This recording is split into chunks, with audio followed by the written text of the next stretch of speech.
keep ourselves, our loved ones, and our neighbors safe. That's every person, every business working together. And now, Canada's air carriers are stepping up to protect Canadians too. The government and Canada's main airlines have agreed to suspend service to some destinations right away.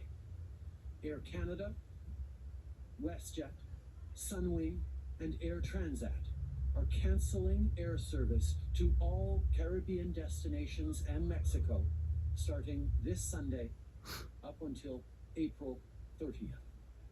They will be making arrangements with their customers who are currently on a trip in these regions to organize their return flights. I'd like to acknowledge the leadership of Air Canada, WestJet, Sunwing, and Air Transat in making this commitment to suspend flights and be such strong partners in the fight to curb the spread of COVID-19 and its variants.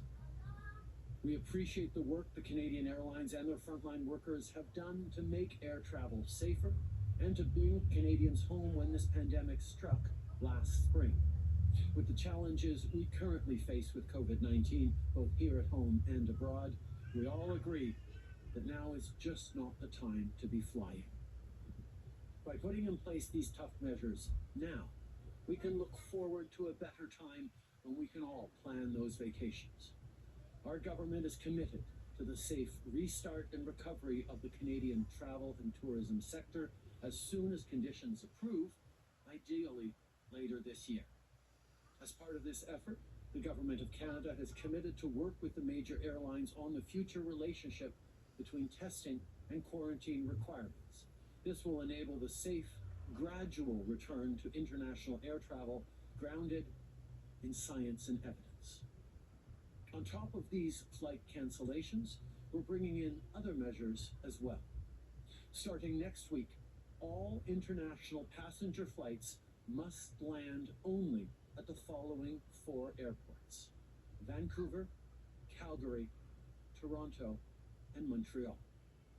In addition to the pre-boarding test we already acquire, as soon as possible in the coming weeks, we will be introducing mandatory PCR testing at the airport for people returning to Canada.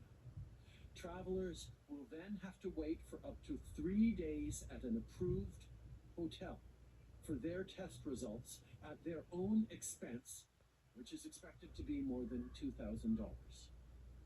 Those with negative test results will then be able to quarantine at home under significantly increased surveillance and enforcement. Those with positive tests will be immediately required to quarantine in designated government facilities to make sure they're not carrying variants of potential concern. We will also, in the coming weeks, be requiring non-essential travelers to show a negative test before entry at the land border with the U.S., and we're working to stand up additional testing requirements for land travel.